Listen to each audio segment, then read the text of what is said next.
Sur la chaîne, on a une histoire à terminer. On était il y a quelques mois au Mans Classique. On aurait dû vous faire une vidéo incroyable sur cette course. Ça n'a pas pu se faire, on vous expliquera après pourquoi. Mais on est de retour avec la même voiture au Gulf historique sur l'autodrome de Dubaï. Regardez, elle est là. C'est la Mosler MT900 qui a gagné les 24 heures de Daytona en GT3. Elle est juste magnifique. Si vous n'avez jamais entendu parler de Mosler, on vous fait un récap. Mosler Automotive, ça ne vous dit rien?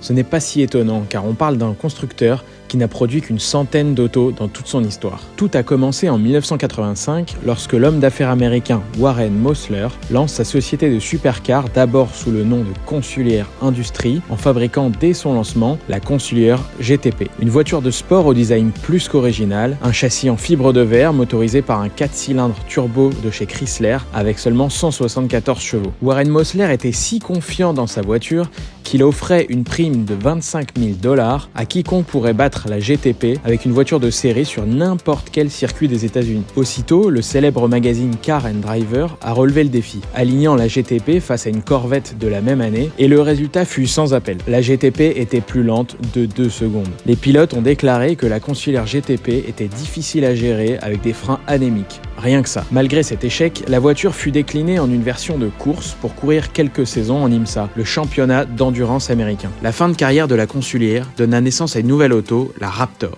Dotée d'un V8, le design est toujours original mais plus intéressant et surtout issu de la compétition. C'est l'évolution de cette auto produite à très peu d'exemplaires qui donnera naissance au modèle que l'on essaye aujourd'hui, la MT900. D'abord déclinée pour la route, la MT900S est une toute nouvelle supercar avec un châssis tubulaire, une carrosserie en fibre de verre et plusieurs versions de V8 qui se succéderont, issues de la Corvette C5 puis C6. Le design est complètement revu et épuré, on la confond d'ailleurs souvent avec sa cousine américaine, la Saline S7, produite sur la même période. La version qui nous intéresse est la version R, celle de course, utilisée en endurance dans les catégories GT en IMSA, mais aussi en Europe avec des succès en British GT et même en France dans le championnat V2V. La Mosler MT900R que j'ai la chance de rouler aujourd'hui dans cet épisode est peut-être la plus prestigieuse de toutes, car c'est celle qui a remporté les 24 heures de Daytona en 2003 dans sa catégorie. On peut donc considérer que Warren Mosler a fini par gagner son pari de battre toutes les autres GT au moins une fois sur une course de légende.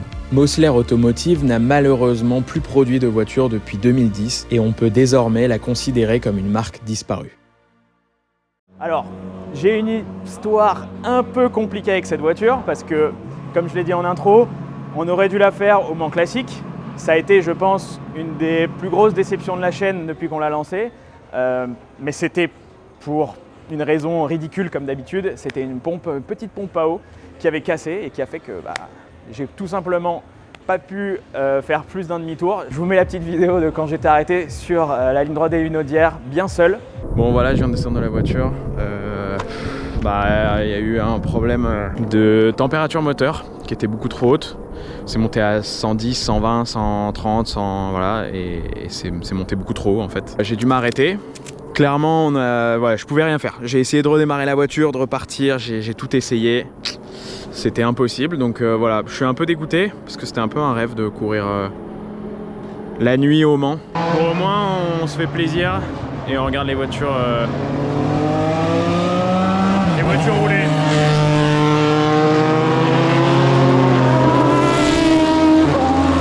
D'ailleurs, c'est quelque chose qu'on avait posté sur Instagram. Donc, si vous voulez avoir ce genre d'exclus en avant-première, allez vous abonner sur mon Insta. On met toutes les coulisses. Vous verrez aussi pas mal Hugo, beaucoup plus que dans les vidéos. Donc, abonnez-vous. Donc, cette Mosler, même si elle nous a fait faux bond, je la trouve quand même super badass. Je pense que c'est le mot qui la qualifie. Visuellement assez massive, on dirait presque un proto en fait. C'est entre une GT et un proto. C'est comme si une Saline et une McLaren F1 avaient eu un enfant. Un peu en fibre, un peu voilà, mais dans le design, je trouve que c'est un peu qui ressort, voilà. Visuellement, c'est très simple. Une grosse face avant, des aérations, ici des phares pour les courses d'endurance. Alors, on en a parlé en intro. Cette voiture, elle a quand même gagné les 24 heures de Daytona dans sa catégorie. Quand même pas n'importe quoi, on ne l'a pas trouvé au fond du placard. C'est quand même une caisse qui a une vraie histoire, donc on peut le voir ici. Rolex Sport Car Series. Alors ça, je pense que ça doit être les séries qui doivent remémorer en fait les voitures de Daytona, mais ça montre que c'est vraiment une voiture qui a roulé aux États-Unis. Petit drapeau français, donc c'est une voiture qui était exploitée par un team français. S'il y en a qui se souviennent du team, j'ai mal fait mes fiches, je me souviens plus. Mettez-le en commentaire si vous vous souvenez. Je sais qu'en tout cas les pilotes de Garden, Thierry Perrier qui roule encore en course aujourd'hui, Jérôme Polican qui dirige le team AKSP qui a roulé avec des Mercedes longtemps et qui là maintenant va rouler avec Lexus en GT3 en WEC. Voilà, Andy Wallace, très connu, João Barbosa, le pilote portugais qui roule aux États-Unis, je ne sais pas combien de courses à Daytona il a fait, donc quand même petit palmarès. Petite caisse bien sympa qu'on fait aujourd'hui. Plein de rappels des États-Unis, Grand Am, GTS, tout ça je pense que c'est une voiture qui a longtemps roulé aux États-Unis. Donc vous voyez, regardez, pour nous rappeler aux bons souvenirs.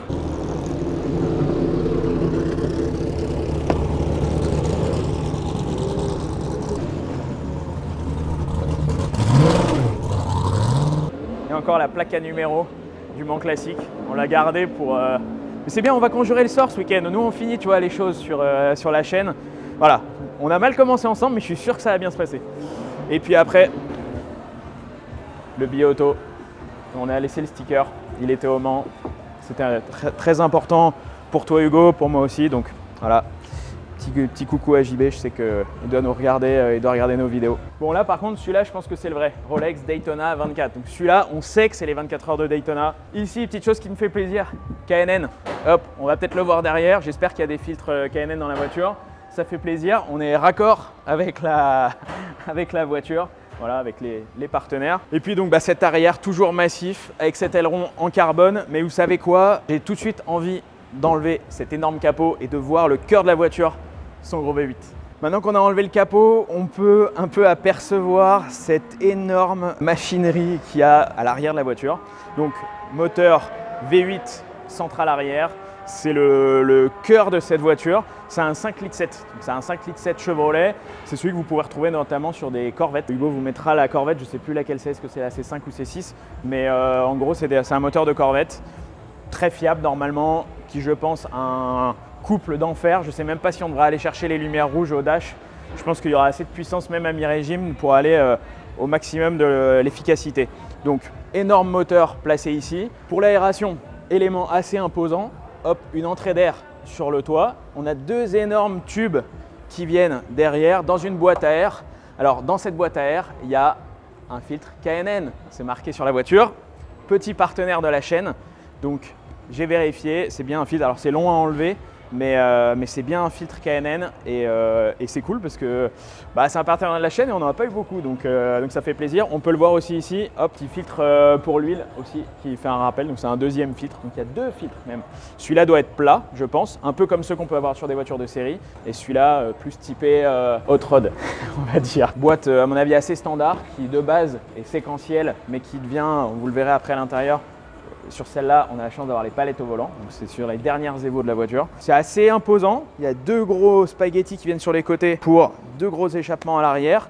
Moi, il y a une partie qui me bluffe un peu, et je l'ai vu tout de suite, même au moment quand j'étais arrivé, ça m'avait assez choqué, on va dire. C'est cet arrière en carbone qui est hyper massif, avec cet espace. On a l'impression qu'on peut mettre des sacs à dos. Ouais, c'est un coffre. Ouais, c'est un coffre en fait, si tu veux, tu peux même monter dedans. Putain, sac de golf, raquette de tennis, ce que tu veux là, en longueur tu mets ce que tu veux. Assez marrant, j'ai rarement vu ça sur une voiture de course, donc plutôt drôle. Les deux gros échappements qui sont ici, un diffuseur en carbone. C'est des voitures qui commençaient à être quand même bien avec du carbone pour des GT3. Alors il y a des parties un peu en fibre, ça c'est cool parce que ça coûte pas trop cher quand on l'abîme, mais il y a quand même beaucoup de carbone. Alors je sais pas si vous les reconnaissez à l'arrière, les gros feux.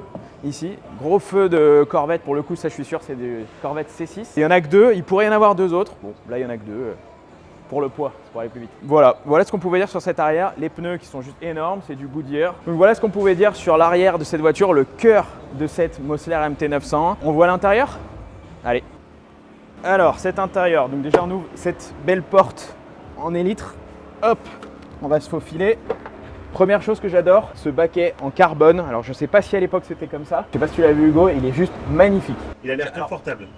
Bizarrement, On peut se dire comme ça que c'est hyper dur et que ça va pas être confort, mais en fait il est parfaitement fité au dos humain, on va dire. Il faut que ça aille à plusieurs pilotes et il est ultra confortable. Je pensais que ça serait trop dur, mais en fait hyper confortable. Donc cet intérieur, pas mal de choses. Alors déjà le volant, hop, on va le remettre. Voilà, les gros câbles à l'ancienne, en fait il y a des gros câbles ici pour faire fonctionner tout ce qui est paddle shift et tous les boutons là-dessus. Donc voilà, hop, on va le remettre. Hop, c'est bon. Cet intérieur de Mossler. Alors déjà, on ferme la porte. Hop, on sera plus au calme. Déjà, c'est assez paradoxal parce qu'on a beaucoup de place à l'intérieur, mais il fait assez sombre. La surface vitrée est assez réduite. Là, vous voyez, là, on a une petite vitre ici. On est direct un peu dans le toit. C'est assez sombre. Et puis tout l'intérieur de la voiture est noir. Donc, je sais pas si tu arrives à avoir assez de lumière. Donc alors, on va commencer par le volant. Donc le volant paddle shift. Alors il faut savoir que les premières versions, normalement, il y a une boîte ici, un peu comme ce qu'on avait sur la DTM par exemple, où on pousse et on tire les vitesses. Voilà, donc séquentiel mais à la main. Et en fait les dernières versions ont eu on va dire un ajustement avec donc ces palettes magnétiques, je pense, qui viennent en fait changer les vitesses. Et ils ont enlevé, vous voyez là, ils ont mis une plaque ici et ils sont venus enlever le levier de vitesse original. Donc je pense que les passages de vitesse vont être assez mécaniques.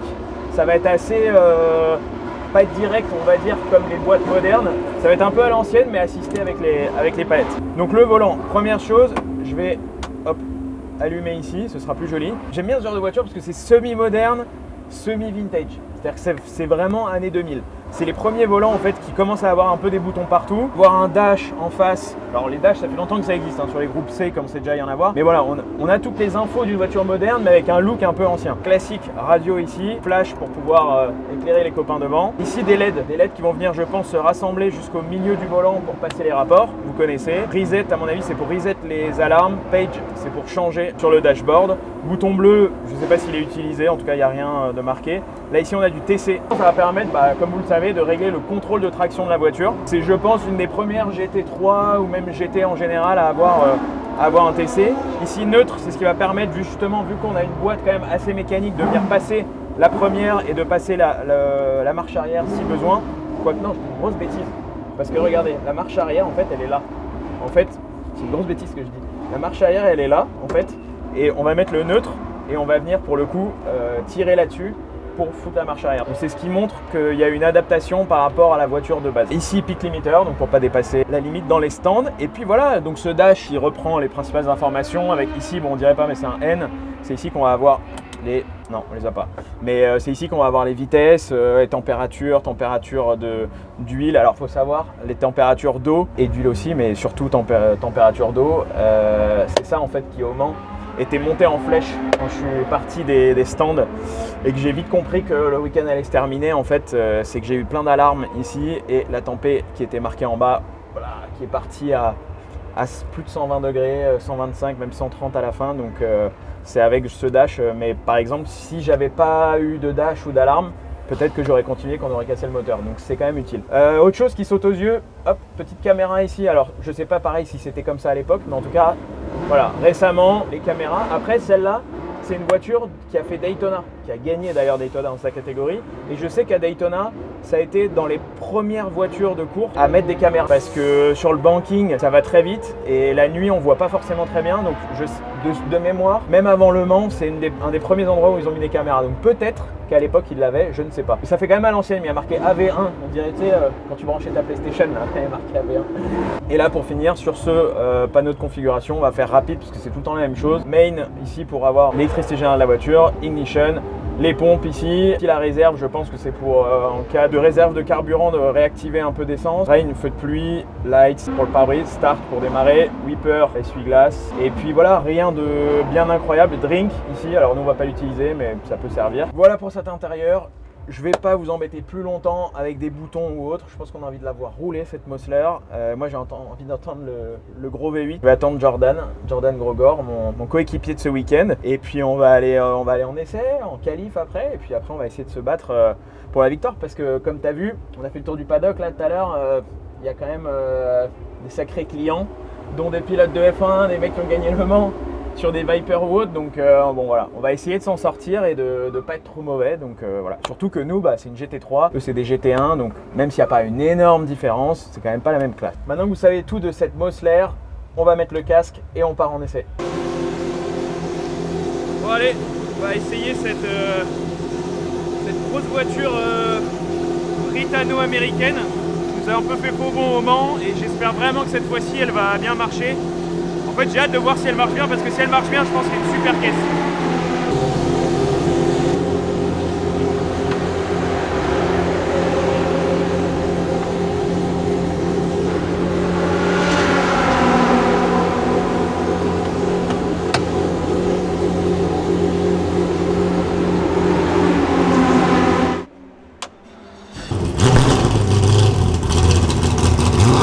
Allez, on part pour cette première séance d'essai. Alors comme vous le voyez, au Gulf Historic, on ne part pas direct en pit lane depuis les stands. On passe par une sorte de voie réservée aux voitures de course dans le paddock de l'autodrome de Dubaï, donc assez sympa pour le public. Alors vous le verrez, c'est un peu le running gag du week-end, c'est que le volant n'a jamais été droit sur cette Mosler. Alors les roues sont bien droites, mais le volant a toujours eu un petit décalage, mais c'est pas grave, on s'y adapte et ça ne change rien à la performance de la voiture. On se retrouve ensuite en pit lane pour partir en piste. Tout à l'heure, je vous laisserai mon tour qualif sans parler, mais j'avais quand même envie de vous présenter ce circuit que j'affectionne particulièrement, l'autodrome de Dubaï, qu'on oublie parfois et qui a quand même un tracé assez génial. Donc on commence par une très longue ligne droite qui finit par une descente avec un freinage assez appuyé et assez tardif. On prend la corde assez tard, ici petit coup de sûr. Ensuite on remet gasto. On remet gasto parce qu'on a une section rapide d'enchaînement de virages. Ici un double droite que j'adore particulièrement. Ici on sait si sa voiture est bien réglée, clairement. Ensuite un gauche dans lequel on rentre presque à fond. Un petit frein. Un deuxième droite en appui où on commence à tomber les rapports, et ici boum, on tombe la 2, pareil, là ici on sait si sa voiture est bien calée dans les virages lents, on réaccélère assez tôt, ici on vient freiner assez tard dans le banking, on garde de la vitesse au maximum, si on n'est pas à l'accord tout de suite c'est pas très grave, par contre on réaccélère tôt, on prend le vibreur extérieur et ensuite on a cette grande ligne droite. Donc là on peut un peu souffler 2 secondes, après ce premier secteur assez rapide, grosse VMAX. Et ici, gros freinage, faut pas bloquer, il n'y a pas d'ABS sur cette Mosler, une épingle, mais il faut pas sortir trop lâche parce qu'il faut se replacer. Ici, un virage à gauche en appui, pas sortir trop large aussi parce que c'est assez bosselé à cet endroit, donc bien venir se placer à gauche, ici on peut mordre un peu sur la ligne. Une deuxième épingle un peu plus ouverte où pareil on va venir accélérer très tôt. Ici aussi on sait si on est bien dans la voiture et si le châssis est bien réglé. Et ensuite une grande ligne droite en courbe cette fois-ci. Donc pareil on reste bien à fond, on fait gaffe au rétro et ensuite on vient freiner ici à l'intérieur. Un virage un peu en cloche, pareil un peu en banking avec pas mal de dénivelé, on le voit pas trop ici. Ensuite une remontée, on essaye pareil de réaccélérer tôt, on sort large. Et ici le dernier virage, pas freiner trop tard, sinon on peut louper la corde et là on se foire pour toute la ligne droite. Donc bien choper la corde et bien réaccélérer tôt et on re-rentre dans la grande ligne droite des stands. Perso moi j'adore ce circuit. Donc premier sentiment sur la piste, c'est une voiture très souple. Un V8 américain, certes c'est bestial, mais c'est pas violent. Et donc je comprends vite qu'il va falloir tirer les rapports assez tôt pour avoir du couple tout le temps et garder de la vitesse. Ensuite au niveau du châssis, bah écoutez, c'est une voiture qui prévient bien. J'ai pas eu de difficulté à me la mettre en main. On est entre une grosse GT et une sorte de proto, même si on n'en a pas l'aéro. Et je dois vous dire que je me suis senti assez à l'aise, surtout qu'on a une position au final assez centrale dans la voiture, parce que même si elle est énorme, le poste de pilotage est assez étroit et la visibilité est d'ailleurs très bonne. Donc pour l'instant, le feeling est bon. Il fait chaud. Il fait chaud dans cette Mosler. Point positif, il fait 20 degrés de plus qu'Oman. Pas d'alerte de température, rien. On a encore des setups à faire, mais la caisse est vraiment sympa à rouler. Donc, on va faire un petit débrief après et on verra, mais c'est vraiment cool à rouler. Franchement, elle est plutôt facile. Et... on va voir ce que dit Jordan, mais elle est plutôt facile et même s'il faut garder pas mal. Faut se donner, comme elle est facile en fait, faut se donner, on peut aller chercher encore plus loin à la limite. Je pense que j'ai encore beaucoup à aller chercher sur des freinages, sur des passages en courbe, mais pour des essais je me suis bien marré. But I prefer to brake safe on the inside. Yeah. You don't care. just for fun. Any alarms, any problems? Nothing. And the balance is very good. If we have the steering wheel, good. Ouais, écoute, pour l'instant, on est bien avec cette Mosler. Moi, je me prends beaucoup de plaisir à son volant. Donc là, l'objectif, ça va être clairement d'aller claquer un temps. Hein. Là, on n'est pas là pour faire la figuration avec celle-là. Et bah, on verra ce que ça donne. Je peux rien vous promettre. Moi, je vais essayer en tout cas de faire le max. Et il y a Jordan Grogor avec qui je roule, qui est en train de terminer lui ses qualifs en F1. Je roule en F1 historique. Donc je commence et puis après, je lui file le volant à la moitié de la séance. Je vais pas avoir beaucoup de tours, donc on va se mettre direct dedans. Mais on a balle neuve, donc c'est bien.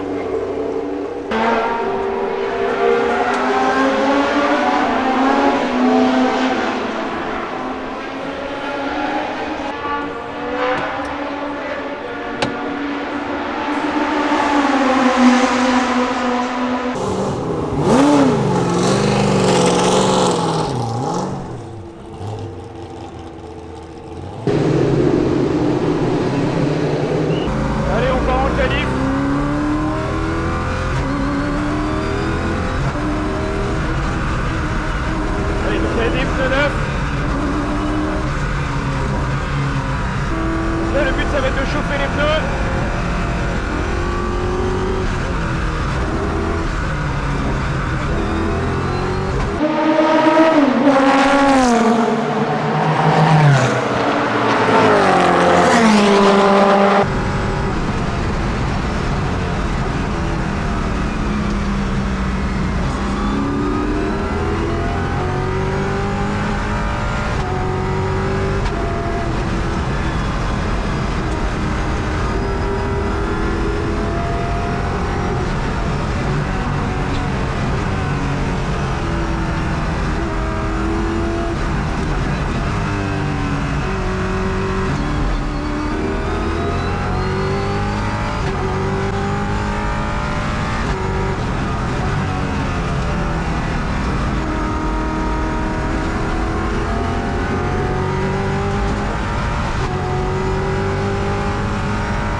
Yeah. So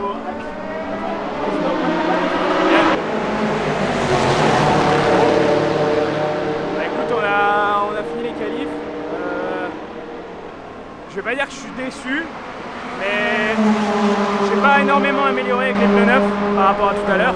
Je pensais que ça serait mieux. Et il y a les Vipers de Vergne et Minasian qui sont devant. Bon alors clairement, ça serait un peu présomptueux de dire que je voudrais être devant Lauterer et Minasian et Terrien, mais disons que j'avais un meilleur feeling aux essais que là. Après j'ai vu aussi beaucoup de pilotes faire des erreurs là dans les premiers tours, donc je pense qu'en fait ça a été pour tout le monde, la piste était sale. Les pneus ont mis longtemps à mettre en température, là j'ai eu que 4 tours je crois, 4 tours, un truc comme ça. Donc Donc et c'était bien qu'au dernier tour. Donc, mais c'est pas grave, on est 3ème. Jordan, il va mettre du push, parce qu'il connaît très bien la piste et je pense qu'il va un peu plus vite que moi. Et on va être pas mal. Là on est 3. On va encore remonter, on sera pas mal.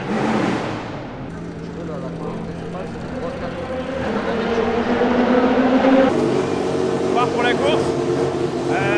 Écoute, on est pas mal. Je crois qu'on part 2 de notre catégorie. Bon, devant il y a Vergne, Lotterer avec la Viper. On se rejoint sur la grille, on verra comment ça se passe.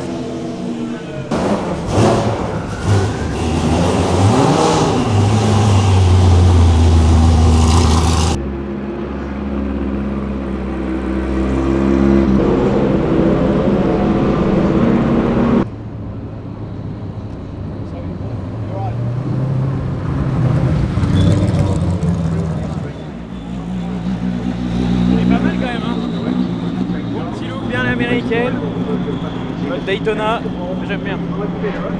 Mettez-nous d'ailleurs en commentaire, même si c'est pas la nôtre, c'est pas grave, mettez-nous celle que vous préférez de toute la grille. Celle qu'on vous a montrée ou même celle qu'on verra sur la grille. Il y a vraiment que des voitures incroyables.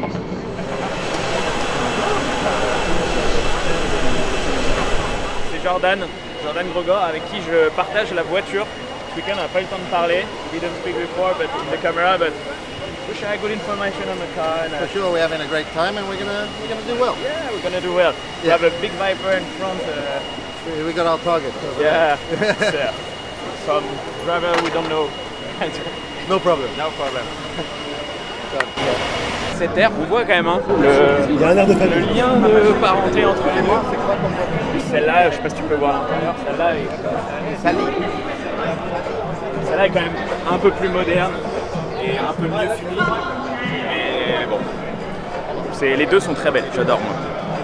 Straight, no? One formation, yeah. no? Ah, so you're never gonna pass that straight. Yeah, one formation. C'est ce que je dis tout à l'heure, Hugo, il m'a dit. La vôtre, elle est rapide en power, ouais. T'es dans laquelle, toi? Ah, vous partagez. Ok.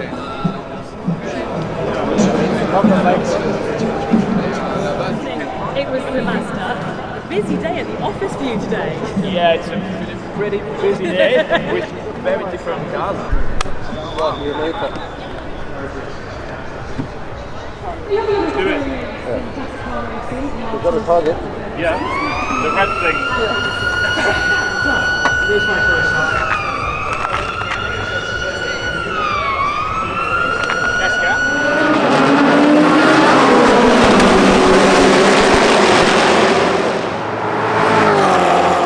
Là, il a fait un bon start.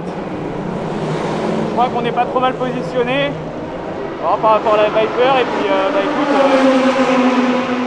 je vais essayer de tenir le rythme, ramener la caisse entière. Et là, ça sera cool. Puis on verra à l'arrivée, on fera les comptes.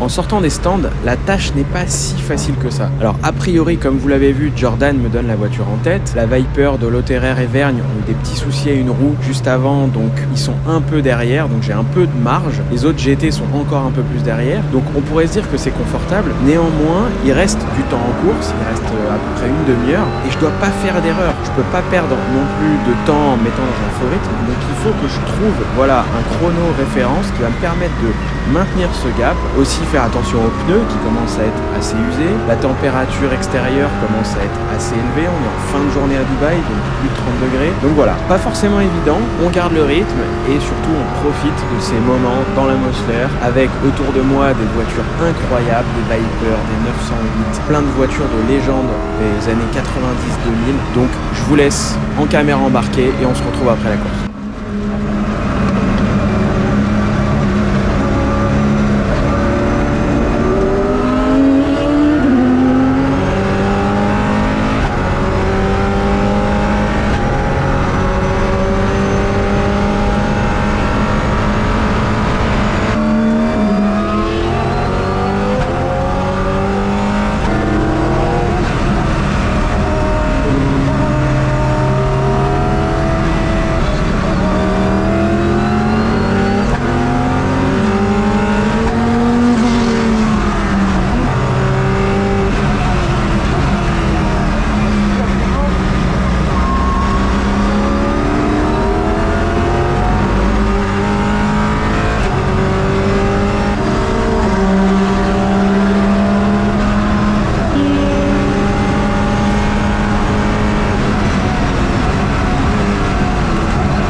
Bon, désolé, j'ai pas parlé, même s'il n'y avait pas un gros enjeu, on va dire, en termes de carrière, si on peut dire ça comme ça.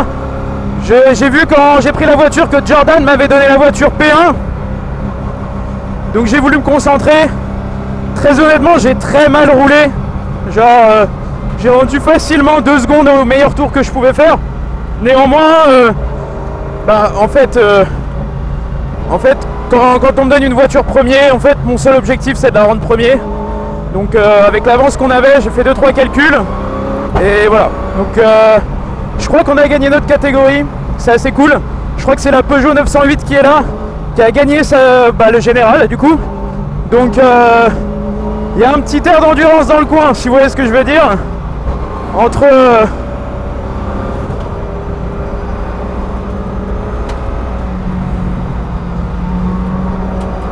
là vous voyez une Zytec qui vient.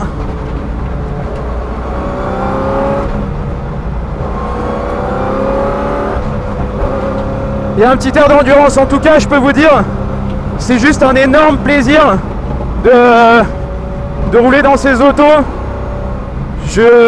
Franchement c'est juste un rêve de pouvoir faire ça, surtout sur la chaîne, parce que de pouvoir le faire en tant que pilote c'est une chose, mais avoir la possibilité de vous le faire vivre en direct, c'en est une autre. Et je peux vous dire que voilà, ça me fait très plaisir de pouvoir vous faire vivre ce genre de contenu avec des voitures aussi mythiques que j'ai vu rouler. Je pense que vous êtes beaucoup à les avoir vus rouler au Mans ou ailleurs. Donc voilà, je suis très content et on se retrouve en pit lane. Je pense que Jordan sera content aussi. Puis bon, bah, l'objectif, on l'avait dit, hein, c'était de finir devant la Viper. Je pense qu'ils ont eu quelques petits soucis de petits soucis à une roue, je crois, au pit stop ou avant. Mais bon, comme on dit, une victoire, c'est une victoire. Donc on prend et ça fait plaisir.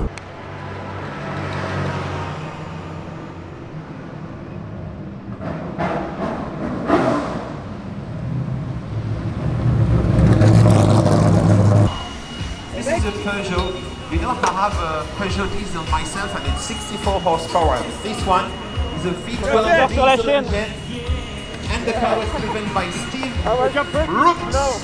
And Steve is coming out of this car and you're going to give him a big lot of applause for this driver. She's coming in fire.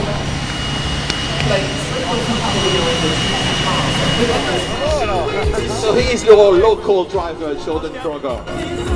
He's used to this podium, you know, in the Dubai, in the Gulf History Dubai. Voilà, ça fait quoi de gagner? Bah écoute, c'est cool. Je pense qu'après Le Mans, ce qu'on a vécu au Mans, juste ça fait plaisir. Ça fait plaisir pour GPX historique, ça fait plaisir pour Fred qui est proprio de la caisse, ça fait plaisir pour tout GP extrême, pour tout Golf historique. On est content parce qu'on est passé d'une grosse désillusion au Mans à une victoire au soleil avec Jordan qui a superbement roulé, contrairement à moi. et voilà, c'est cool. On a bénéficié quand même de circonstances, mais c'est cool. De toute façon, comme on dit, une victoire, c'est une victoire. Une victoire, c'est une victoire. A trophy is a trophy. A Frenchman, Valentin Simonet, and a driver from South Africa who lives in Dubai, Jordan Groger. Please welcome them with a warm atmosphere on the podium, please. As we congratulations. Thank you very much, Jonathan, for supporting this. And of course, now he's driving.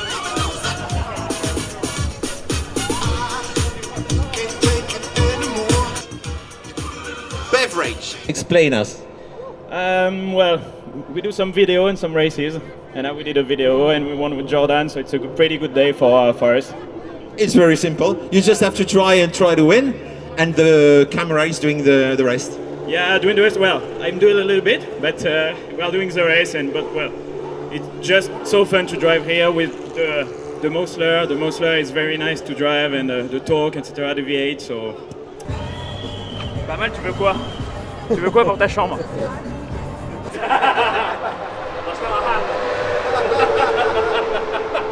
Here we go, we'll do that again. Bon, c'est cool, écoute. Bah voilà, on a fait notre course après Le Mans. C'est ça la belle histoire, c'est que je m'étais dit peut-être on peut faire un podium. Et au final, bah, on gagne avec le Jordan. Et toute l'équipe qui sont tous juste extra, qui ont tous bossé de dingue sur la voiture après Le Mans pour que ça se passe bien. Et je pense que tout le monde va être très content et ça fait plaisir. Même si c'est des courses d'exhibition, il fait beau, on a des belles voitures, on peut que profiter. Et comme je disais dans la voiture à la fin, je suis juste trop content, enfin je pense que toi aussi, je suis juste trop content qu'on puisse vous partager ce genre de contenu parce que c'est difficile de venir sur ce genre d'événement, c'est loin, etc. Et bah, on essaye au maximum, en tout cas toi Hugo, tu essaies de me suivre, je sais que c'est difficile, même si je cours partout. Mais voilà, ça fait juste trop plaisir. Et puis bah voilà, on s'offre la première victoire d'Hachette pour les 1 an. C'est pas mal, non? C'est pas mal. On va falloir en faire 2 l'année prochaine. Beau cadeau. Non, c'est juste trop cool. Et puis voilà, bah, j'espère que vous avez kiffé. Nous, on a trop kiffé. L'atmosphère est juste trop incroyable à rouler. Et moi, bah, je vous dis juste à très vite pour de nouvelles aventures. Hey, yeah. Moi, je vous dis juste à très vite pour de nouvelles aventures. Je vais pas vous faire de blabla, vous abonner, vous liker, tout ça. Juste on se retrouve très vite et ça fait kiffer. Et on va peut-être faire un autre essai d'ailleurs ici. Restez, on va vous sortir un autre essai d'ailleurs. Comme on a gagné, peut-être qu'on va nous prêter une autre voiture. Allez, ciao. Avant de terminer cette vidéo, je voulais quand même vous montrer mon départ lors de la deuxième course et une bataille assez serrée avec la Viper GT1 de Jean-Éric Vergne.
Malheureusement, dès les premiers virages, je commençais à sentir une faiblesse dans la boîte de vitesse et ça n'a pas loupé puisqu'au bout d'un tour seulement, j'ai dû abandonner. En tout cas, c'était quand même une super expérience avec cette Mössler et on se retrouve très vite pour un deuxième épisode au Gulf historique avec une course en groupe C cette fois-ci, je vous en dis pas plus.